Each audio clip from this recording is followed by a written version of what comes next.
We are the youth. We have created what football is in college. Nah.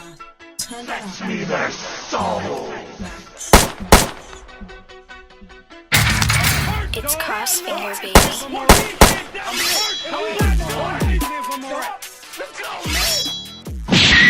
Welcome to the U, man.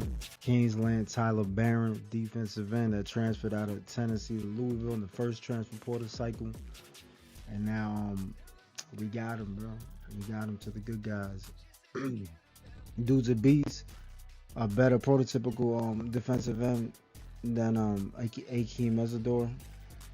I know a lot of people like Mesidor, but this kid should be starting. That has 6'5", 255. Edge rusher, man. Now you can just start rotating guys like got a D-line of Ruben Bain, who's probably gonna be a first round pick. Like, obviously you don't gotta coach dudes like that. That's why you get these beasts who should have been a 5-star.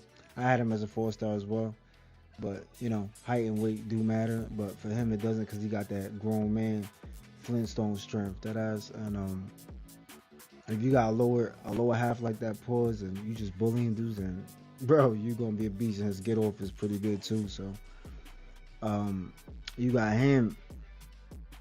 You got Elijah Alston coming off the edge, a straight edge rusher who's a big kid too.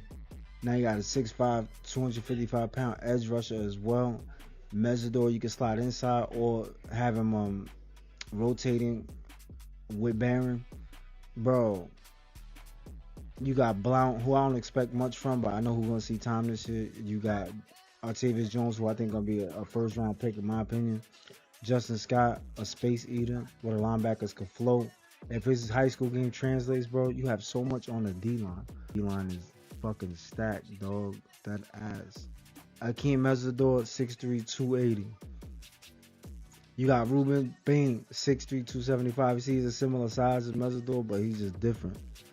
You got C.J. Clark, who is a transfer from NC State, who's 6'3", 305.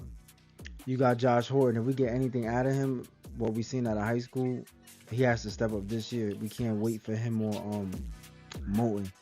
They got to play good this year. If not, they're going to be transfer candidates the following season. You got Lightfoot, who's 6'5", 230, who probably during the season going to be like around 235, 238.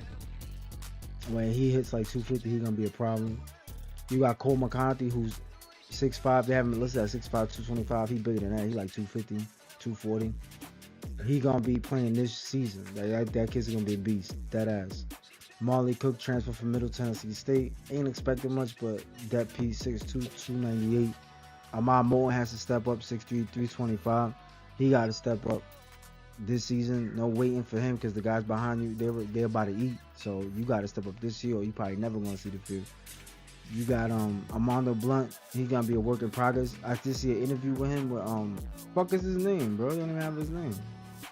Oh, Alex Donald. Alex Donald, my bad, bro. Shout out to Alex Donald's football podcast on YouTube. You got Blount, who in his interview with Alex, he looked like his body already transformed, bro. I don't know if he's going to play this year, maybe in spot duties and shit like that, but he has potential to be great. You know what I'm saying? You got Elijah Alston, the transfer from Marshall, who's a demon off the edge, bro. 6'2", 256, bro. They just going to blitz his ass on a regular. The 4 dudes we gonna be able to rotate, bro, like, that's gonna be insane. My only concern is, and people gonna be surprised, well, not surprised about the first concern. My first concern is the defensive backs, the secondary. We got Damari Brown. Darryl Porter's pretty good. But I'm talking about like a prototypical first round pick. We got Mish Power. I said Zaquan Patterson has potential. But I'm talking about like a surefire, like a Caleb Downs. Like, that's what I'm looking for when I got Hurricanes secondary. That I want to do like that. Like the Ed Reeds and shit, Sean Taylors. That's what I want. You know what I'm saying? We haven't landed them dudes yet, but I think we get that in this class with DJ Pickett. I think he's gonna pick Miami. That's just my opinion. I could be wrong, but that's what I'm going with.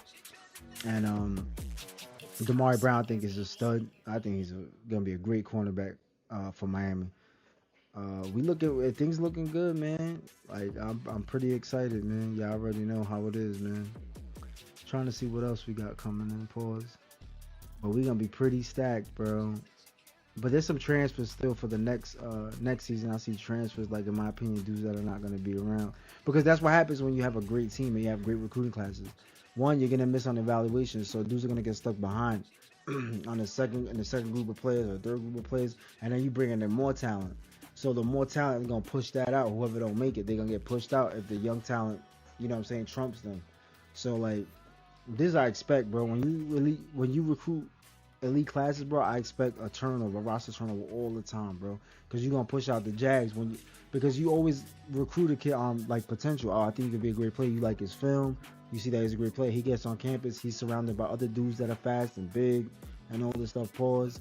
And they're not cutting it. And you miss. As a coach, you miss on the eval, but you keep that great relationship where you could be like, yo, you could be straight up with him. Yo, you probably not going to play this year, or you probably need to look for a new home. That's how it goes, bro. And people get all their feelings hurt, like with the whole Ja'Cory Brown thing, bro. I never wanted him starting. I didn't want Emory Williams playing. Like, those dudes, they're not it.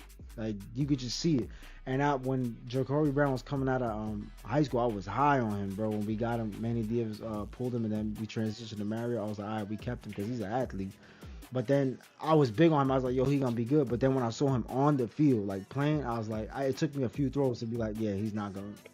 He needs to go to, like, a lower college and do well there, or somebody with a great system to, you know what I'm saying, max out his, you know what I'm saying, his potential. But I'm like, nah, I'm good. Like, you don't got to put that dude in, bro. We need somebody else, and we get Cam Ward, and the rest is history, bro, because that dude going to be a beast. Like, that ass. He can throw darts. He throws you open.